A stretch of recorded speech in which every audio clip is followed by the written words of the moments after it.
कुछ छूट गया मेरा हम सफर ही मुझसे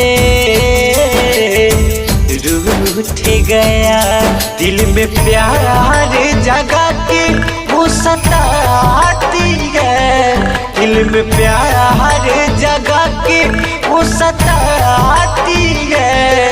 वो पगली बहुत याद आती है, वो पगली बहुत याद आती है।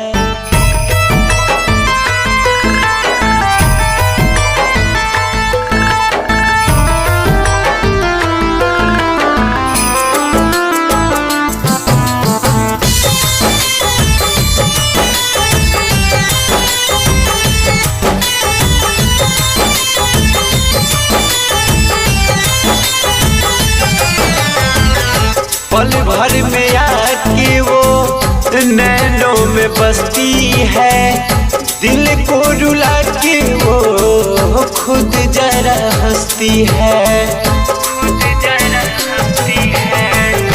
पल भर में आके वो नैनों में बसती है, मुझको रुला के वो खुद जरा हंसती है।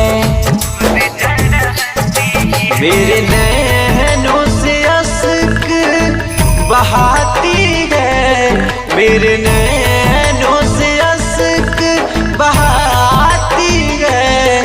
वो पगली बहुत याद आती है, वो पगली बहुत याद आती है।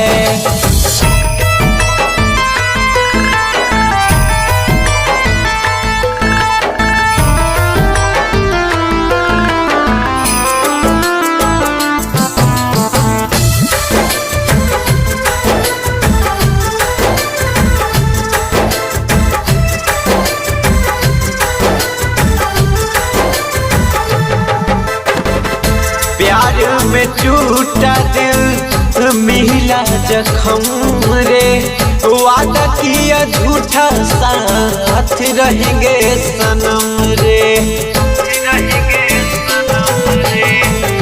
प्यार में टूटा दिल मिला जख्म रे, वादा किया झूठा साथ रहेंगे सनम रे। रंग विनोद जुदाई तर पाती है, चित चंदन जुदाई तर पाती है। वो पगली बहुत याद आती है, वो पगली बहुत याद आती